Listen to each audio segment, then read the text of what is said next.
శ్రీ సచ్చిదానంద సద్గురు సాయినాథ్ మహారాజ్ కి జై. సమర్థ సద్గురు సాయినాథుడి యొక్క కృపతో, ఆ జగజ్జనని యొక్క కరుణతో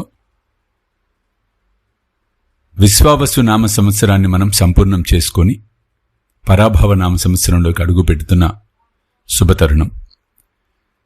ఫాల్గుణ అమావాస్య. ఈ అమావాస్య ప్రాయశ్చిత్త అమావాస్యగా మనం చేసుకోవచ్చు.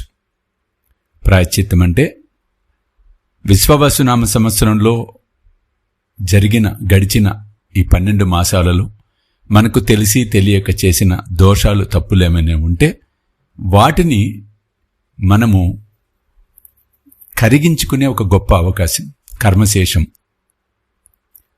ఈ అమావాస్యకు ఒక 12 దీపాలు అవకాశం ఉన్నవారు 12 దీపాలు మట్టి ప్రమిదల్లో చక్కగా ఒత్తులు వేసి వరుసగా, అంటే 5, 4, 3 లేదు 4, 3, 2, 1 అంటే 15, ఆ 12 వచ్చే విధంగా మీరు లెక్క పెట్టుకొని ఆ వరుసల్లో పెట్టుకొని త్రికోణంలాగా వస్తుంది. దీపపూజ చేసి ముందుగా ఆచమనము, దీపారాధన, ఆచమనము, ఆ తర్వాత సంకల్పము, ఆ తర్వాత బాబా గణపతి పూజ, గణపతి నామాలు, బాబా యొక్క అష్టోత్తర శతనామావళి, ఆ తర్వాత దీపపూజ. దీపపూజ కూడా పసుపు కుంకుమలతో దీపాలను చక్కగా పూజించండి.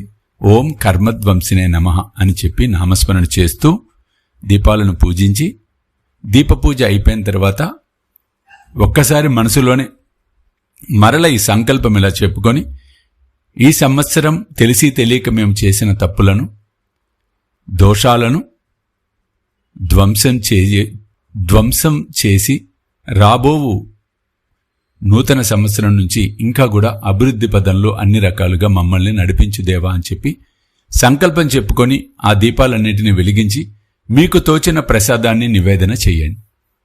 ఈ విధంగా ఈ ఫాల్గుణ అమావాస్య, ఎందుకంటే ఈ సంవత్సరానికి ఇది చివరి అమావాస్య, చక్కగా ఆచరించి ఆ తల్లి కృపకు, సమర్థ సద్గురు సాయినాథుడు అనుగ్రహానికి పరిపూర్ణంగా మీరు పాత్రులవ్వాలని మనస్ఫూర్తిగా ఆశీర్వదిస్తూ సెలవు తీసుకుంటున్నాను. జై సాయినాథ్.